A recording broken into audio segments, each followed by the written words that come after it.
Morning routine naman tayo. Tapos na akong maghilamos kaya magto-toner na ako. Ito yung ginagamit kong toner, yung nasa Rejuve set ng Prestige.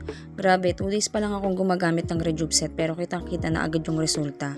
2 days pa lang nagbabalat na yung mukha ko pero wala akong nararamdaman na hapdi. Next, itong DW Soothing Gel yung gagamitin ko. Kakakuha ko lang galing sa ref. Ngayon ko pa lang siya magagamit, nakasealed pa.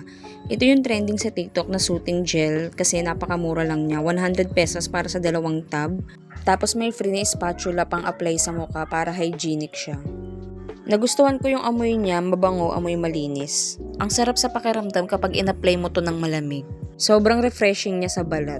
Talagang mamomoisturize yung face nyo dito. Kaya bago nyo siya gamitin, ilagay nyo muna siya sa ref. Mas malamig, mas maganda. Sa ref talaga to nakalagay, kinukuha ko lang siya kapag gagamitin ko na.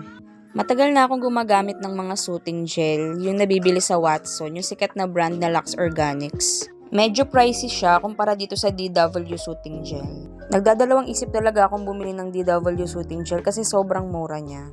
Iniisip ko baka mamaya fake o kaya hindi siya effective. Pero dahil na-recommend siya ng pinsan ko na endorser ng DW Soothing Gel, nag-order na rin ako para itry.